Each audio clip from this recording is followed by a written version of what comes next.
Part 6 مدنی دور تجلیات نبوت بدر کے بعد کے واقعات جنگ بدر کے بعد کے واقعات نحمدہ و نصلی علی رسولہ الکریم اما بعد واعوذ باللہ من الشیطان الرجیم بسم اللہ الرحمن الرحیم رب اشرح لی صدری ویسر لی امری واحلل عقدۃ من لسانی یفقہوا قولی۔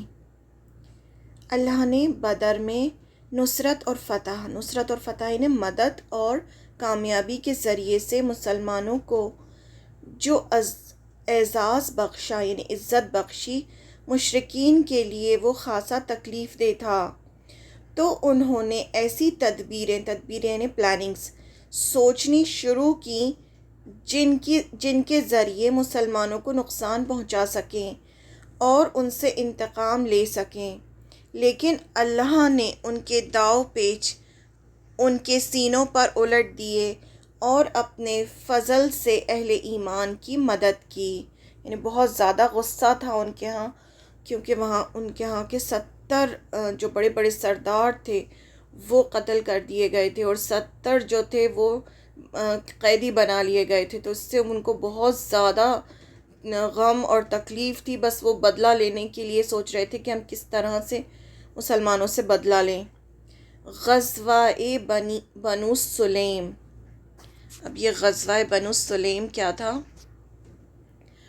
بدر سے واپسی کے سفر سے 1 ہفتے بعد اور کہا جاتا ہے کہ 3 مہینے بعد بنو سلیم نے مدینے پر حملے کے ارادے سے جماعت فراہم کرنی شروع کی، یعنی لوگوں کو اکٹھا کرنا شروع کیا کہ ہم مدینے پر حملہ کریں گے۔ یہ بنو سلیم تھے۔ جواباً مسلمانوں نے ان کے ٹھکانوں پر دھاوا بول دیا اور مال غنیمت لے کر صحیح سالم مدینہ واپس آ گئے، لیکن مسلمانوں کو ان کی خبر ہو گئی اور انہوں نے ہی جا کے مسلمانوں نے ان کی جہاں بھی ٹھکانے تھے اس پہ اٹیک کیا اور جو بھی ان کو مارا اور مال غنیمت لے کر مدینہ واپس آ گئے۔ آپ صلی اللہ علیہ وسلم کی قتل کی سازش۔ اس کے بعد عمیر بن وہاب جماحی و صفوان بن امیہ نے نبی صلی اللہ علیہ وسلم کی قتل کی سازش بنائی اور اس مقصد کے لیے عمیر مدینہ آیا، لیکن آتے ہی اسے پکڑ لیا گیا اور نبی صلی اللہ علیہ وسلم نے بتایا کہ وہ کیا سازش سوچ کر آیا ہے، اس پر وہ مسلمان ہو گیا۔ یہ بہت اچھی سٹوری ہے، اس میں انہوں نے بہت ہی شارٹ میں دی ہے۔ یہ جو عمیر بن وہاب تھا، اس نے صفوان بن امیہ، یہ صفوان نہیں صفوان بن امیہ کے ساتھ مل کر، دونوں بہت اچھے دوست تھے، تو دونوں مکہ میں تھے، تو مکہ میں بات کر رہے تھے تو بہت زیادہ غم زدہ تھے کہ اتنے سارے لوگ قتل ہو گئے۔ تو جو یہ عمیر بن وہاب تھا، اس نے کہا کہ میرے اوپر اتنا قرضہ ہے اور میرے بیوی بچے بھی ہیں، اگر کوئی میرا قرضہ اٹھا لے تو میں جا کے آپ صلی اللہ علیہ وسلم کو قتل کر دوں۔ تو یہ جو صفوان بن امیہ تھا، اس نے کہا کہ میں تمہارا قرضہ بھی ادا کر دوں گا، تمہارے بیوی بچوں کو بھی کا بھی دھیان رکھوں گا، یعنی ان کو بھی پیسے ویسے سے جو بھی ہوگی مدد کروں گا، تم جا کے آپ صلی اللہ علیہ وسلم کو قتل کر دو۔ تو یہ جو عمیر بن وہاب تھا، اس کا جو بیٹا تھا وہ آپ صلی اللہ علیہ وسلم کی قید میں تھا جنگ بدر کے اس میں، تو یہ تلوار لے کر آیا۔ تو لوگوں نے کہا، مسلمانوں نے کہا کہ تم تلوار لے کے کیوں آئے ہو؟ اگر تم چھڑانے آئے ہو اپنے قیدی کو تو تلوار لے کر کیوں آئے ہو؟ تو اس نے کہا کہ بس میں اپنی حفاظت کے لیے تلوار لے کر آیا ہوں۔ پھر وہ آپ صلی اللہ علیہ وسلم سے ملا تو آپ صلی اللہ علیہ وسلم نے جو ان دونوں نے جتنی بھی باتیں کی تھیں وہ ساری باتیں آپ صلی اللہ علیہ وسلم نے بتا دیں کہ تم نے یہ باتیں کی تھی نا وہاں پر مکہ میں، تو وہ جو تھا ایک دم بس نیچے گر گیا اور وہ فوراً مسلمان ہو گیا، کیونکہ اس کے اور صفوان بن امیہ کے بیچ میں جو بات ہوئی تھی وہ کوئی بھی نہیں جانتا تھا، یعنی ان دونوں کے بیچ کی بات تھی، تو اسے ایک دم سمجھ میں آ گیا کہ آپ صلی اللہ علیہ وسلم جو ہیں وہ اللہ کے رسول ہیں، اور فوراً مسلمان ہو گیا۔ اس کے بعد یہ غزوہ بنو قینقاع جو تھے وہ یہودی قبائل تھے، 3 یہودی قبائل تھے، بنو قریظہ، بنو قینقاع اور بنو نذیر۔ تو اب یہ غزوہ بنو قینقاع ہوا ہے۔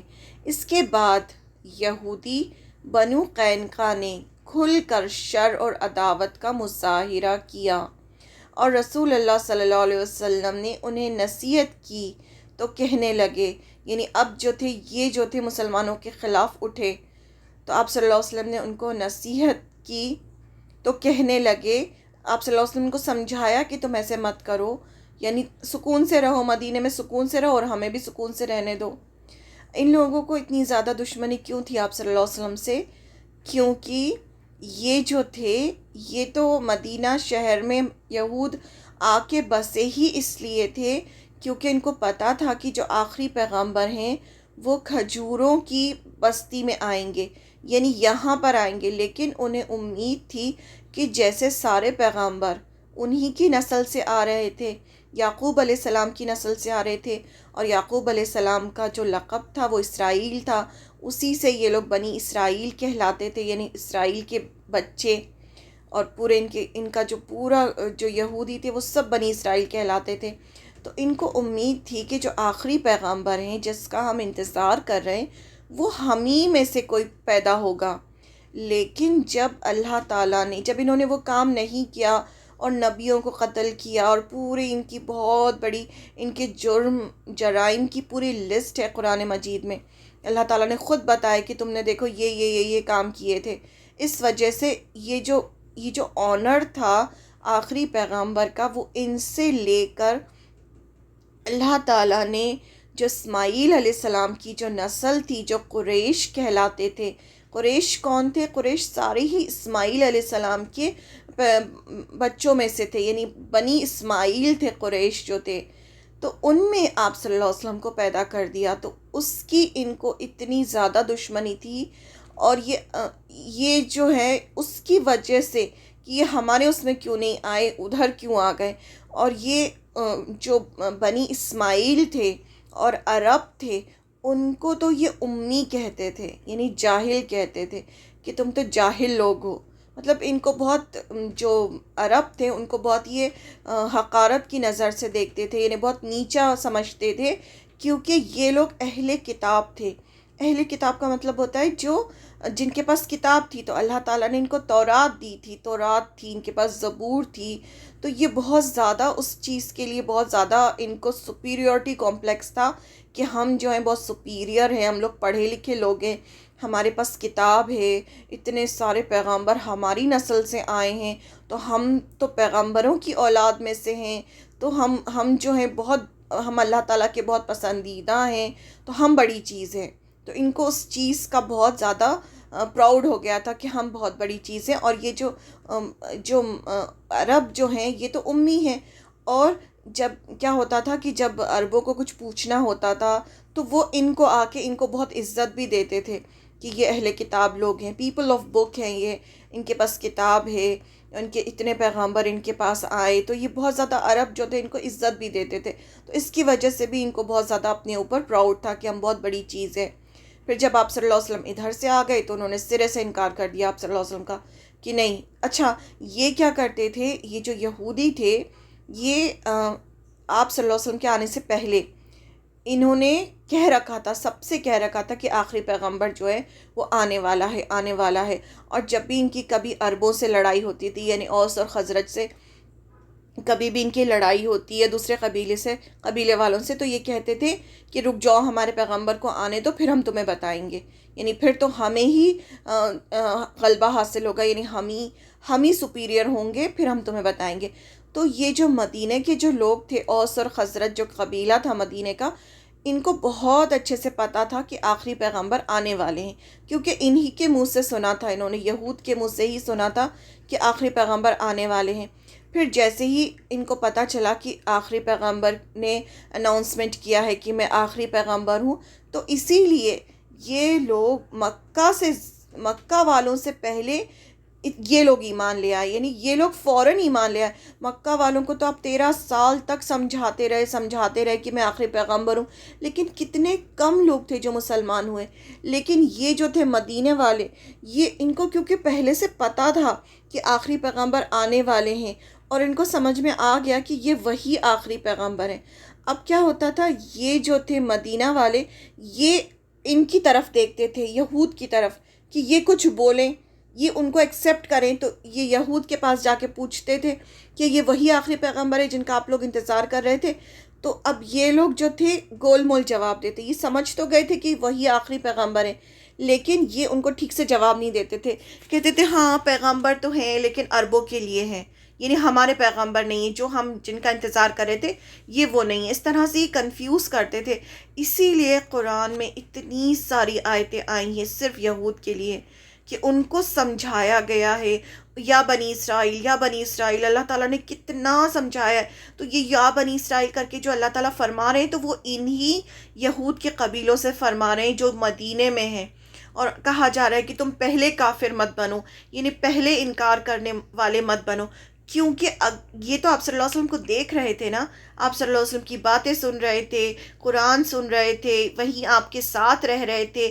اگر یہ مان جاتے اور اگر یہ ایکسیپٹ کر لیتے تو قیامت تک جتنے یہود ہوتے سب ایکسیپٹ کر لیتے.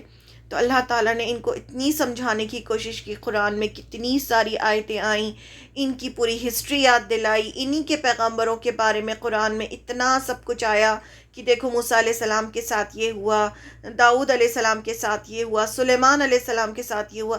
اور یہ ساری ہسٹری جو تھی یہ کون جانتا تھا؟ یہ تو یہودی جانتے تھے. عربوں کو تو یہ سب پتہ بھی نہیں تھا، کیونکہ انہی کی کتابوں میں یہ سب لکھا تھا، تورات میں لکھا تھا. تو ان کو یہ بتایا گیا کہ دیکھو یہ جو قرآن ہے یہ کوئی الگ کتاب نہیں ہے، یہ وہی ہے جو اللہ نے، جس اللہ نے تورات نازل کی ہے اسی اللہ نے قرآن مجید بھی نازل کیا. اور یہ دیکھو پہچانو یہ وہی پیغمبر ہیں. اور اللہ تعالیٰ قرآن میں فرماتے ہیں کہ یہ آپ صلی اللہ علیہ وسلم کو ایسے پہچانتے تھے جیسے کوئی اپنے بیٹوں کو پہچانتا ہے، یعنی جو اپنے بیٹوں کو کتنی آسانی سے پہچانتا ہے ایسے ہی یہ آپ صلی اللہ علیہ وسلم کو پہچان رہے تھے. لیکن اس کے بعد بھی آپ کا انکار کر رہے تھے. کچھ جو تھے وہ ضرور، جیسے عبداللہ بن سلام کے بارے میں آتا ہے کہ ان کو جیسے ہی پتہ چلا وہ فوراً سمجھ گئے کہ یہ جو ہے اللہ کے رسول وہی رسول ہیں جن کا ہم انتظار کر رہے تھے، تو وہ فوراً مسلمان ہو گئے. یہودی تھے وہ حالانکہ، لیکن وہ مسلمان ہو گئے. تو جن کو سمجھ آ رہا تھا وہ ہو رہے تھے مسلمان. لیکن اس کے باوجود یہ جو تھے بہت انہوں نے دشمنی کی، آپ صلی اللہ علیہ وسلم کو مارنے کی کوشش کی اور بہت پریشان کیا آپ صلی اللہ علیہ وسلم کو. اسی لیے قرآن میں اتنی ساری آیتیں صرف انہی کے لیے آتی ہیں.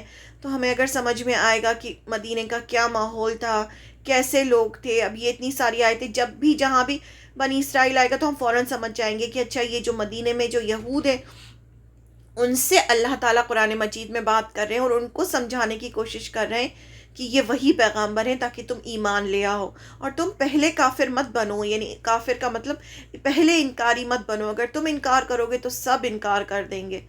بہرحال پھر بھی انہوں نے ایمان نہیں لے کر آئے، یہ تو نہیں لے کر آئے. بہت سمجھایا اللہ تعالیٰ نے ان کو، آپ صلی اللہ علیہ وسلم نے ان کو سمجھایا، لیکن انہوں نے آپ صلی اللہ علیہ وسلم سے دشمنی ہی کی. تو یہ بنو قینقاع کے بارے میں ہے. پہلا جو تھے قبیلہ بنو قینقاع سے جو آپ صلی اللہ علیہ وسلم نے ان کو سمجھایا، ان کو نصیحت کی، تو کہنے لگے محمد صلی اللہ علیہ وسلم تمہیں اس بنا پر خود فریبی میں مبتلا نہیں ہونا چاہیے کہ تم نے قریش کے کچھ انادی اور جنگ سے نا آشنا لوگوں کو مار لیا ہے. اب انہوں نے کہا کہ تم، آپ صلی اللہ علیہ وسلم سے کہا کہ آپ یہ نہ سمجھیں کہ قریش کے کچھ لوگوں سے آپ نے جنگ کی، یعنی جنگ بدر میں، اور ان کو آپ نے شکست دے دی. اگر تمہاری لڑائی ہم سے ہو گئی تو تمہیں پتہ چلے گا کہ ہم مرد ہیں. یعنی اگر آپ لوگ جو ہیں مسلمان جو ہیں اگر ہم سے لڑیں گے تو پھر آپ کو پتہ چلے گا کہ ہم جو ہے وہ ہم مرد ہیں. اس طرح سے کر کے انہوں نے کہا. رسول اللہ صلی اللہ علیہ وسلم نے اس جواب پر صبر فرمایا. اس سے ان کی جرت اور بڑھ گئی اور انہوں نے اپنے بازار میں ہنگامہ برپا کر دیا. ان کا جو تھا بنو قینقاع کا بہت بڑا بازار تھا، بازار لگتا تھا. یہ لوگ تو زیادہ تر بزنس مین تھے نا، اس طرح کی جو اسلحہ تھا وہ بنا کے بیچتے تھے، اور جیسے گولڈ بزنس کرتے تھے. یہ اس طرح کا ان کا بزنس چلتا تھا. بازار میں ہنگامہ برپا کر دیا جس میں ایک مسلمان اور یہودی مارا گیا. اس میں یہ تھا کہ ایک جو تھی خاتون جو تھی مسلمان، وہ کچھ خرید رہی تھیں، تو ایک یہودی نے آ کر ان کی جو چادر تھی جو وہ اوڑھی ہوئی تھی اس پہ پیر رکھ دیا. جیسے ہی پیر رکھا تو وہ جیسی ہٹی تو وہ چادر جو تھی ان کے گر گئی نیچے. تو جو ایک مسلمان تھا اس کو بہت غصہ آ گیا کہ یہ تم نے ایک مسلمان عورت کے ساتھ تم نے بدتمیزی کی. تو ایسے میں لڑائی ہوئی تو اس میں ایک مسلمان اور ایک یہودی مارا گیا. اب رسول اللہ صلی اللہ علیہ وسلم سے ان کا محاصرہ آپ صلی اللہ علیہ وسلم سے آپ صلی اللہ علیہ وسلم نے ان کا محاصرہ فرمایا، یعنی آپ صلی اللہ علیہ وسلم چلے گئے اور یہ جو لڑائی تھی بہت بڑھ گئی. یہ نصف شوال یعنی 15 شوال 2 ہجری ہفتے کا دن تھا. 15 دن گزر گئے تھے کہ ذوالقعدہ کی چاند رات انہوں نے ہتھیار ڈال دیے اور رسول اللہ صلی اللہ علیہ وسلم نے انہیں ازروات شام کی طرف جلا وطن کر دیا، جہاں تھوڑے دن بعد اکثر کی وفات ہو گئی. اب یہ کیا ہوا، یہ بہت بڑی لڑائی تھی، اس میں انہوں نے بہت شارٹ میں دیا ہے، بہت زیادہ ان کے بیچ میں لڑائی ہوئی. اور مطلب لڑائی کیا ہوئی کہ آپ صلی اللہ علیہ وسلم نے ان کا محاصرہ کیا، ان کو گھیر لیا، اور پھر بعد میں یہ ڈیسیجن ہوا کہ یہ جو ہیں جلا وطن کر دیے جائیں گے، یعنی مدینے سے ان کو نکال دیا جائے گا.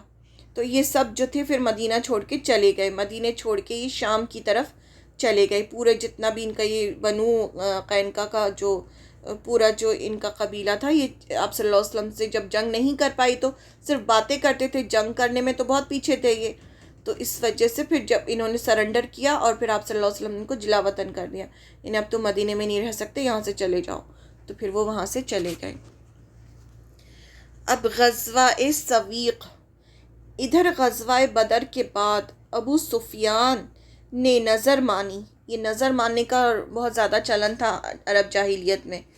نظر مانی کہ جب تک مسلمان صلی اللہ علیہ وسلم سے جنگ نہیں کر لیتا اس کے سر کو جنابت کے سبب پانی نہ چھوئے گا، یعنی وہ نہائے گا ہی نہیں. جب تک وہ جنابت کے بعد جو نہایا جاتا ہے تو وہ نہائے گا ہی نہیں جب تک کہ وہ آپ صلی اللہ علیہ وسلم سے جنگ نہیں کر لیتا. تو وہ 200 سواروں کے ساتھ نکلا اور مدینے کے اطراف میں عریض نامی ایک مقام پر چھاپا مار کر کھجور کے کچھ درخت کاٹے اور جلائے اور 2 آدمیوں کو قتل کر کے راہ فرار اختیار کی، یعنی پھر وہاں سے بھاگ گیا. رسول اللہ صلی اللہ علیہ وسلم کو خبر ہوئی تو آپ نے ان کا تعاقب کیا، تعاقب یعنی پیچھا کیا، لیکن وہ ہاتھ نہ آیا. البتہ انہوں نے اپنا بوجھ ہلکا کرنے کے لیے ستو اور توشے پھینک دیے جو وہ وہاں سے ان کے جو اونٹ تھے یا پھر گھوڑے تھے اس کے اوپر جو ستو اور توشے جو وہ لوٹ کے لے کے جا رہے تھے، وہ تیز بھاگنے کے لیے جو بھاری ہو رہا تھا تو اس کو پھینک دیا. مسلمانوں نے قرات القدر تک ان کا تعاقب کیا، جگہ تھی یہاں تک پیچھا کیا اور ستو وغیرہ اٹھا کر واپس آ گئے. اسی لیے اس مہم کو غزوہ سویق اور غزوہ قرات القدر پڑ گیا. اس کا نام جو تھا یہ غزوہ سویق پڑ گیا. سویق عربی زبان میں ستو کو کہتے ہیں.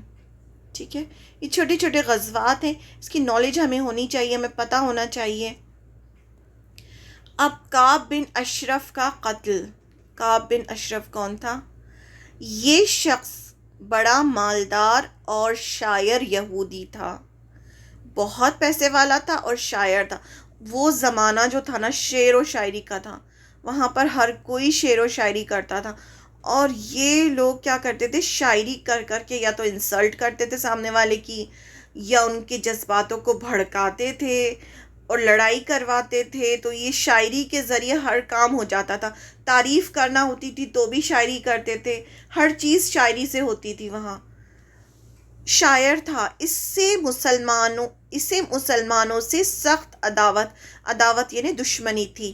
تو یہ رسول اللہ صلی اللہ علیہ وسلم اور صحابہ رضی اللہ عنہم کی ہجا یعنی برائی کرتا اور ان کی عورتوں کے متعلق غزلیہ اشعار کہتا، یعنی بہت ہی خراب گندے گندے اشعار پڑھتا تھا یہ، اور صحابہ کی بھی بے عزتی کرتا تھا، اور آپ صلی اللہ علیہ وسلم کی بھی، اور عورتوں کی، مسلمان عورتوں کی بھی، جبکہ ان کے دشمنوں کی مدد کرتا اور انہیں جنگ کے لیے بھڑکاتا تھا۔ یعنی یہ جو تھا مشرکین مکہ سے بھی ملا ہوا تھا، ان کو بھی جنگ کے لیے بھڑکاتا تھا اور دشمنوں کی بھی مدد کرتا تھا۔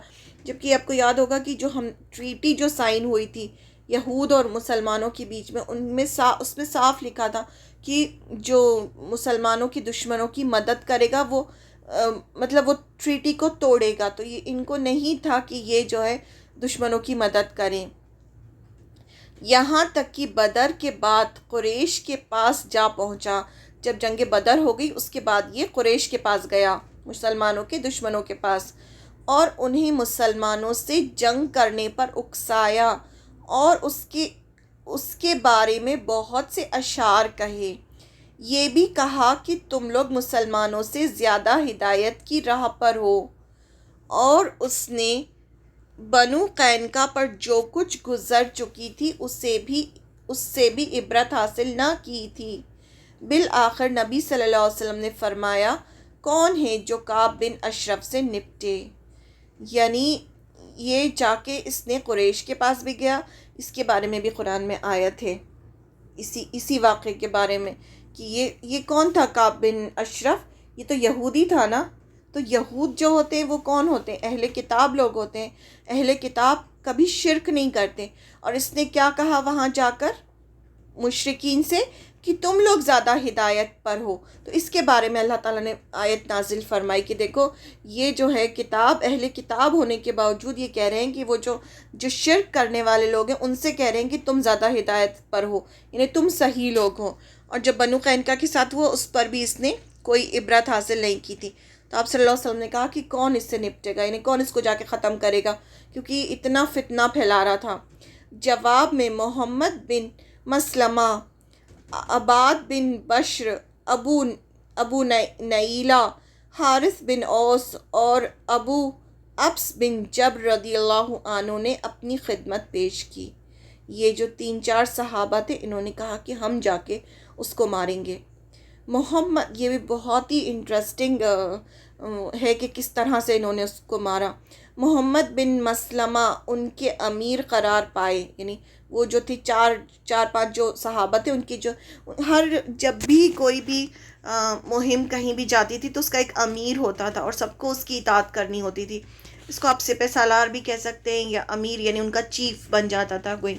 تو محمد بن مسلمہ جو تھے ان کے امیر قرار پائے، اور انہوں نے نبی صلی اللہ علیہ وسلم سے کچھ کہنے کی اجازت لی۔ انہوں نے اجازت لی کہ مجھے کچھ مطلب جھوٹ بھی بولنا پڑے گا، کچھ اس طرح سے کرنا پڑے گا، اگر اجازت دیں تو آپ ٹھیک ہے۔ اس کے بعد آپ صلی اللہ علیہ وسلم نے ان کو اجازت دے دی کہ ٹھیک ہے تم کیسے بھی کر کے اس کو ختم کرو۔ اس کے بعد وہ کعب کے پاس آئے اور کہا، اس شخص نے، یعنی اشارہ کیا نبی صلی اللہ علیہ وسلم کی طرف، ہم سے صدقہ مانگا ہے، یعنی یہ شو کیا کہ ہم جو ہیں ہم بھی صلی اللہ علیہ وسلم سے نعوذ باللہ بہت نفرت کرتے ہیں، اور ہم تو تمہارے ہی ساتھ ہیں، دیکھو یہ جو رسول ہیں یہ کتنے خراب ہیں، یہ جو ہے ہم سے صدقہ مانگتے ہیں، اور حقیقت یہ ہے کہ اس نے ہمیں مشقت میں ڈال دیا، یعنی ہم سے اتنا پیسہ مانگتے ہیں کہ صدقہ کرو، زکوٰۃ دو، یہ سب کرنے کو کہتے ہیں۔ کعب کی بانچیں کھل گئیں، یعنی وہ خوش ہو گیا۔ واللہ ابھی تم لوگ اور بھی اکتا جاؤ گے، کہنے لگا کہ ابھی تم ٹھہرو، ابھی تو یہ شروعات ہے، ابھی دھیرے دھیرے جو ہے نا تم کو اور پتہ چلے گا کہ یہ رسول کیسے ہیں۔ پھر محمد بن مسلمہ نے بطور غرض گیہوں یا کھجور مانگنے اور طے کیا کہ رہن میں ہتھیار دیں گے۔ انہوں نے پلان بنایا تھا، اس کی جو کعب بن اشرف تھا اس کو بلایا، اس کا جو قلعہ تھا اس میں سے اس کو بلایا اور پھر یہ سب باتیں کری، اور اس سے کہا کہ ہمیں جو ہے وہ گیہوں دے دو، تم قرض دے دو گیہوں اور کھجور دے دو، اور اس کے بدلے میں ہم تم کو ہمارے ہتھیار دیں گے، مطلب ہمارے ہتھیار رہن رکھ لو اور ہمیں کھجور اور گیہوں دے دو اس کے بدلے میں۔ اس کے بعد ابو نائلہ آئے، انہوں نے بھی محمد بن مسلمہ سے ملتی جلتی بات کی، یعنی وہی بات کی جو انہوں نے کی تھی، اور یہ بھی کہ میرے کچھ رفقا یعنی میرے دوست تھے جن کے خیالات بھی میرے ہی جیسے ہیں، یعنی ہم میں سے کچھ ایسے ہیں جو مسلمان تو ہو گئے لیکن ہم جو ہیں اپنا نعوذ باللہ صلی اللہ علیہ وسلم کو پسند نہیں کرتے، اور وہ کیونکہ ہم سے پیسے مانگتے ہیں، صدقہ کرنے کو کہتے ہیں، زکوٰۃ دینے کو کہتے ہیں، تو ہمیں جو ہے یہ چیز پسند نہیں ہے۔ میں انہیں بھی آپ کے پاس لانا چاہتا ہوں، یعنی ہم جو ہے کچھ گروپ ہے ہمارا جو ہم یہ سب سوچتے ہیں، تو ہم سب آپ سے ملنا چاہتے ہیں، یعنی ہم آپ کی طرف ہونا چاہتے ہیں۔ آپ ان کے ہاتھ بھی کچھ بھیجیں اور ان پر احسان کریں۔ کعب نے ان کی بات منظور کر لی۔ کعب بن اشرف جو تھا وہ بہت خوش ہو گیا کہ ہاں یہ تو میرے طرف آ رہے ہیں، یہ تو مسلمان ہیں لیکن یہ میرے طرف آ رہے ہیں، تو وہ بہت خوش ہو گیا۔ اس کے بعد 14 ربیع الاول 3 ہجری کی رات، چاندنی رات میں یہ لوگ ہتھیار لے کر کعب بن اشرف کے پاس آئے۔ کیا کہا تھا انہوں نے کہ ہم ہتھیار دیں گے اور ہمیں اس کے بدلے میں گیہوں اور کھجور دے دینا، اور اسے پکارا کہ نیچے اترو، کیونکہ وہ قلعے کے اندر تھا اور ابھی نئی نئی شادی ہوئی تھی۔ بہت ساری شادیوں کا رواج تھا، تو اس کی نئی نئی شادی ہوئی تھی۔ اس کی بیوی نے کہا اس وقت کہاں جا رہے ہو؟ میں ایسی آواز سن رہی ہوں جیسے کہ خون ٹپک رہا ہو، یعنی اس کی بیوی کو اندازہ ہو گیا کہ یہ جو ہے یہ آوازیں جو ہیں یہ صحیح آواز نہیں ہے، کسی دوست کی آواز نہیں ہے، مجھے ایسا لگ رہا ہے جس سے ان آوازوں سے خون ٹپک رہا ہے۔ لیکن اس نے اس کی پرواہ نہ کی اور نیچے اتر کر ہتھیار دیکھے تو بھی چونکا نہیں، کیونکہ ان لوگوں نے پہلے ہی بات طے ہو چکی تھی کہ ہم تمہیں ہتھیار دیں گے۔ اس کے بعد یہ لوگ ٹہلنے کے لیے چل پڑے۔ راستے میں ابو نائلہ نے اس کے عطر کی تعریف کی اور اس کا سر سونگھنے کی اجازت چاہی۔ ابو نائلہ جو تھے انہوں نے کہا کہ ارے تمہارے پاس سے تو بہت اچھی خوشبو آ رہی ہے، سنگھاؤ تم مجھے، سر تمہارا نیچے کرو۔ کیونکہ اس کی اسی ٹائم شادی ہوئی تھی، تو اس کی جو عطر کی خوشبو تھی، یا یہ جو عرب جو ہوتے ہیں ان میں خوشبو کا بہت رواج ہوتا ہے، یعنی یہ لوگ جو ہیں اپنے لباس کا، یعنی جو یہ کپڑے پہنتے ہیں اور اس کا بہت زیادہ خیال رکھتے ہیں۔ ایک تو بہت صاف ستھرے رہتے ہیں اور بالکل صاف لباس پہنتے ہیں، یعنی جو ان کی جو جیسے ہم لوگ پریس کرتے ہیں تو جو ایک جو سلوٹ بھی نہیں پڑتی ہے ان کی، یہ لوگ ایسے بیٹھتے اٹھتے ہیں، اور ان کی جو سر پہ جو باندھتے ہیں وہ بھی بہت اس میں نوک نکلی ہوتی ہے، اور بہت ان سب چیزوں کا دھیان رکھتے ہیں۔ اور دوسری بات یہ خوشبو کا بہت دھیان رکھتے ہیں، یعنی ان کو جو ہے بہت اچھی اچھی خوشبوئیں بہت پسند آتی ہیں، تو یہ بہت زیادہ اس چیز کا خیال رکھتے ہیں۔